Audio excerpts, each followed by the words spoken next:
last 4 days have not been good days for our city. 3 people have been killed, and we're very lucky that one person is in the hospital, but they are in very serious condition. There's no doubt that that person very likely should have been this type of violence in our city. You've heard me say this before. If you pull a trigger and commit violence in our city, we're going to find you. But it doesn't just have to be a trigger, it's any type of violence at all. We are going to hold you accountable. But this does not undo the damage of all of these selfish acts. Our officers, our investigators, and our professional staff are working extremely hard to bring resolution to these cases. As you can imagine, these cases take an immense amount of work, and I'm extremely proud of the fact that 2 of the 4 cases we're already talking about have been presented for charging. As of today, I can tell you that 80% of our homicides have been solved. But we expect that number to grow. But this violence must stop. There have been 22 homicides this year to date. Last year at this time, we were at 27. So that's an improvement, but those numbers are still way too high. We continue to work with our city and our community members to help reduce violence of all kinds in our city. But solving these murders is not and is never going to be the answer. We have to prevent them from happening in the first place. As of today, we have had 86 non-fatal shootings this year compared to 99 at the same time last year. That's 13 less victims, families, and communities and neighborhoods that are impacted by gun violence. Almost 2 years ago, we were at almost 170 non-fatal shootings. So that gives me great pride and confidence that what we're doing is working, but it's not working well enough. There are people in our community who are carrying guns, who are running around with people that want to commit violence, who that are at high risk of being involved either on the receiving end or the delivering end of violence. We need them to step up and start making some influences in those people's lives. We need everyone to get off of the bench and get into the fight on this issue. The police department simply cannot do this alone. We need to all work together to help decrease all violent crime in our city. As far as the updates from the cases from this weekend, the fatal stabbing case from Friday on the 200 block of East 7th Street has already been forwarded to the Ramsey County Attorney's Office for charging. The investigation into the fatal shooting from Saturday near the intersection of Wheelock Parkway and Woodbridge Street is making progress, but is still ongoing.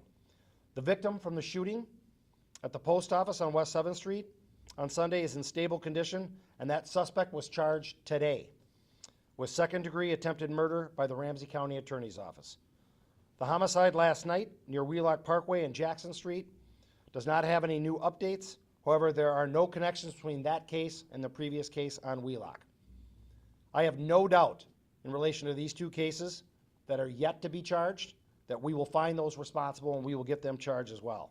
I applaud the work of our people in getting this far in these 4 cases, but we as a community must put our foot down and stop these cowardly acts. Again, solving these crimes is not the solution.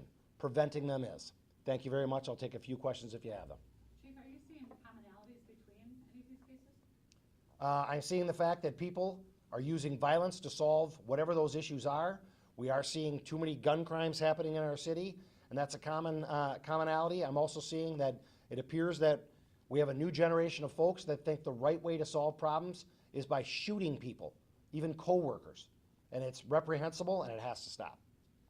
Chief, obviously the post office situation does have a mental health nexus here, much like what happened in Lower Town here. How do we begin to address that issue here? Yeah, those cases are not alone. We have other cases right now that have a nexus to those same things. We have to figure that out as a community. We have to find solutions for these issues, and particularly these people in mental health crisis that are tripping the system and flagging us earlier on so that these situations aren't allowed to go on longer where violence becomes something that happens later on. We've got to have mental health court. We've got to have better resources and housing opportunities for folks that are in need of that. We just are not treating our mental health, the folks suffering from mental health, with the compassion that we need to. Do you think the city needs to do more to help people with mental health issues, or is this also maybe involving the county stepping in to do more? Because I know that there are mental health programs available, but do you think that they are failing mental health victims? I think all of us need to do more. I think the state, the county, the city all needs to do more. They're trying. People are. But we have a system right now that isn't set up to deal with this new influx, and we've got to be nimble, act on our feet, and find solutions that are going to work in real time, because waiting around is just leading to violent outcomes. Chief, the homicide last night, could you talk about, you feel the crime took place there? Was he shot somewhere else and just collapsed there? What can you share about last night? I can't share more than I've already shared. There's way too many things happening. That's way too fresh of a case, and I wouldn't want to put any of that in jeopardy. I apologize. Chief, have you looked at it all into, talking about the post office shooting? There's been a lot of questions, is how, he seems like he has mental illness, how did he get a gun? Have you looked into that angle at all? All of those angles, anytime a firearm is involved, every part of that will happen. Just so you know, if a firearm is used in a crime, we work directly with Alcohol, Tobacco, and Firearms, or the ATF, and they basically trace that gun back to its place of birth, meaning that when that gun was produced, where it was made, how it was shipped and delivered, to what vendor it was actually sold to the very first person, and they trace it all the way through. That's why the issue of ghost guns is such an important thing for us, because those guns are being manufactured by individual owners, and they have no serial numbers, and they're much tougher to track down. But all of that gets pursued in any firearms case we have here, even if we recover a firearm that isn't tied to a murder or an assault that we're aware of. That process happens. So you're currently inquiring where he got it? Absolutely. Absolutely. One more question? Chief, can you just explain, you mentioned the younger generation solving problems by shooting at each other. What does that mean for your department? How do you get in front of this? Does that mean deploying more juvenile officers? What does that look like for the city?